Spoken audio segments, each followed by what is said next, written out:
A ver, bien. Minasan konnichiwa. Ohayo gozaimasu. Wo genki desu ka? Watashi wa daijoubu desu yo. Y en esta ocasión quiero darte la bienvenida a este primer vídeo de una serie en la cual voy a intentar llegar a la reina Yarnama en los cálices, o bueno, de hecho me haré todos los cálices sin recibir daño, ni de entorno, ni de enemigos, ni de jefes. Y alguno se preguntará de dónde carajo se me ocurre a mí hacer este tipo de cosas. Bueno, yo te explicaré que en diciembre del año pasado, 2017, Farascan estuvo streameando en Twitch cálices de Bloodborne. Y alguien en el chat le preguntó que si los hacía sin recibir daño porque sabido es que él es un no-hit runner. Bien, pues él respondió que no, y no solamente respondió que no, sino que nadie haría algo así. Y la respuesta es obvia porque los cálices son muy complicados, tiene muchísimos enemigos, tiene jefes muy chetados con hitboxes salidos un poco de fuera de lo normal, lo cual así haría ese reto un poquito complicado. Bueno, eso llamó mi atención y me puse a investigar en YouTube y en diversas plataformas de vídeo a ver si alguien tenía algo parecido como cálices sin recibir daño. Y sorpresa, sorpresa, me encuentro con el señor Ray Dimitri, que tiene un video que es una colección de todos los jefes en profundidad 5 hechos sin recibir daño, incluyendo también el loco del cáliz de profundidad 3 de Ultratumba. Él explica ahí, bueno, no explica nada, simplemente pone un cartel diciendo que ese jefe es lo suficientemente difícil como para ponerlo también en esa categoría. Con lo cual yo estoy 100% de acuerdo, creo que ese jefe es bastante complicado de hacer sin recibir daño. Pero en lo que no estoy muy de acuerdo es con la manera en que él lo hace. Es decir, Rey Dimitri va con todos los stats a 99. Y la lucidez también, hombre, como que si eso añade dificultad. Bueno, pues yo he querido hacerlo un poquito diferente porque para muchos eso no está muy bien visto, que pongas un reto ahí de no recibir daño, pero luego vas chetado hasta las trancas. Y de hecho mucha gente en los comentarios le pone que los jefes no son los de los cálices, él es el propio jefe. Bueno, un poco gracioso, pero es que para muchos es verdad. Hombre, y a raíz de eso yo he querido hacer esta serie un jefe tras otro y el entorno también sin recibir daño. Y no solamente eso, sino que también voy a llevar límites de nivel y voy a intentar no llevar gemas del cáliz que estoy practicando. Es decir, a pesar de que lo he practicado antes, no llevo gemas de 13,5%, sino que llevaré una de 1 o 2% y la de 7 ahí que te aumenta con la vida a tope. Pero bueno, gemas de este cáliz no, para darle un poquito de emoción. Y también, ¿cómo rijo yo mis límites de nivel? Bueno, pues lo hago con recomendaciones de From Software. Quiero decir, From Software siempre recomienda X nivel para cierto DLC. Para los cálices en Bloodborne también los tiene. Y son los siguientes. Nivel 25 para profundidad 1, que es el nivel que normalmente la gente tiene cuando mata a la bestia sedienta de sangre. Luego para profundidades 2 recomienda nivel 40, casi el doble. Con armas a más 6 y bla bla bla. Para profundidad 3 recomienda nivel 80. Ahí sí, en comparación con el anterior es el doble. Armas a más 9 o más 10 y posiblemente, o sea, si está dentro de tus posibilidades, buenas gemas también, porque en esa profundidad nos encontramos a nada más y nada menos que Rom, la Bloodletting Beast, otra variante de gigante no muerto, el loco de Ultratumba, el descendiente Humerio, que si el anciano Humerio y bla bla bla. Lo cual significa que si quieres ir ahí con, qué sé yo, nivel 50, armas a más 6 y 0 gemas, la vas a pasar un poquito complicado y más si es la primera vez que vas ahí.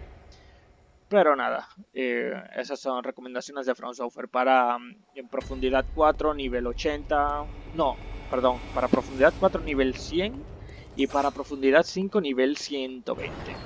Ahora, ¿Cómo voy a invertir yo esos puntos? Actualmente llevo una quality build más o menos de 20 fuerza, 20 de habilidad, pero eso creo que va a cambiar muy pronto porque voy a comenzar a subirme la habilidad y la matiz de sangre porque más adelante voy a utilizar la Chikage. Chikage, dependiendo cómo le llames tú, del país de donde sea, ¿verdad?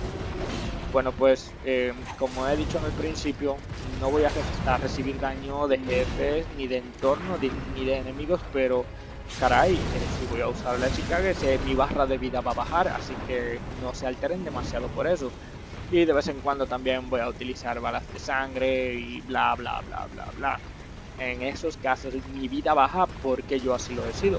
O sea, si tú te ves un no-hit run, tú te ves con que, qué sé yo, Squillakila recibe daño por caída. Porque quiere ir rápido a algún sitio, se deja caer en vez de bajar por las escaleras y bueno, eso no cuenta como hit. No, no vengan aquí a crucificarme por eso tampoco. Pero nada, yo creo que este reto es muy interesante. Mientras lo estás haciendo, sientes una sensación de como cuando juegas a un Soul por primera vez, que estás un poco nervioso, te tiemblan las manos, no quieres morir, eh, quieres hacerlo bien, ¿sabes?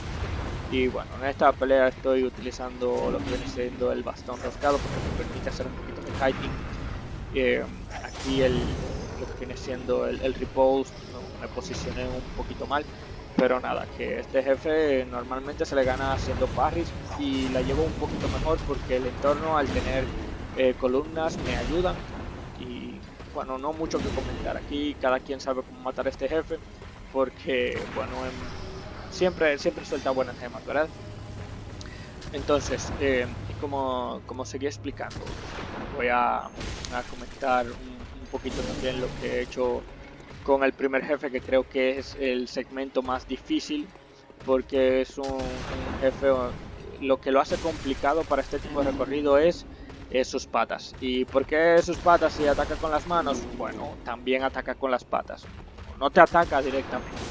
Simplemente que si estás cerca, si evades cerca de sus patas, las patas se mueven y te hacen un pequeño stagger. Ahí hacen que te tambalees.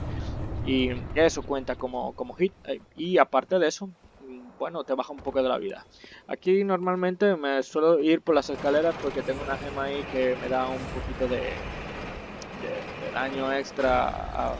Es la gema que te encuentras ahí en el distrito de la catedral. Bueno, no es la gran cosa, pero que me gusta ver ese símbolo ahí. Y bueno, como explicaba, el gigante no muerto, él tiene más o menos los mismos patrones que Amelia. Quiero decir que si le partes las patas, puedes hacerle riposte en la cabeza y se le puede hacer eso 2 veces. Yo cometí el error de romperle lo que viene siendo el órgano externo un poquito antes de lo previsto, pero nada, la pelea ahí salió bien más o menos dentro de lo que cabe y con el jefe pasado ahí no fue una pelea espectacular, pero bueno, algo también aquí. Como pueden ver, he utilizado una ceniza de médula ósea sobre la campanillera. Otra razón más por la cual me voy a subir la sangre es porque a estas hay que one-shotearlas. Con sus invocaciones ahí eso se hace muy difícil. Muy difícil y este en particular tiene un detalle que es que si la matas no todas sus invocaciones mueren. No sé por qué. No sé por qué pasa eso, deberían morir todos, pero bueno, si quieres matarlo, yo te recomiendo que lo hagas porque en esa plataforma ahí hay materiales para ir al siguiente catch. Y bueno, no mucho más que comentar ahí. Yo normalmente suelo eh, ¿cómo decirlo? Dividir en segmentos mentalmente mientras estoy practicando. Es decir, desbloquear el sello es un segmento e ir a por el jefe es otro segmento. Así que un cáliz normalmente tiene 6 segmentos, exceptuando el de profundidad 3 de Meru, que bueno, ese tiene 4 layers, por lo cual tiene 8 segmentos. Y a propósito, cada uno es más difícil que el anterior. Bueno, este de aquí me dan ganas de pegarle, pero bueno, no tengo necesidad de eso. Y con este jefe a continuación, ya sé que se le gana bastante rápido y bastante fácil atacándole simplemente las patas. Pero, qué sé yo, me apetecía jugar un poco con el perrito aquí. porque este combate me lo encuentro bastante divertido, la verdad. Es uno de los combates que más me gusta. Y bueno, normalmente lo que yo hago con él es pegarle con el bastón roscado en la cabeza hasta que se le rompa la hiperarmadura que tiene. Una vez rota esa hiperarmadura, puedo seguir pegando con el bastón sin problemas, pero lo más efectivo es dispararle con ceniza de médula ósea. En profundidad 4 es lo que suelo hacer, porque es bastante seguro. Si te lo pones de frente, le provocas a que te ataque con mordiscos como este, los cuales esos ataques son bastante castigables y no dependes tanto de la de G, porque ya sabemos que en este recorrido uno tiene que estar por encima de lo que viene siendo el Random Number Generator. Bueno, de lado un chiste, ese es lo que hago, le rompo la hiperarmadura que tiene en la cabeza y a partir de ahí ceniza de médula ósea hasta que se muera.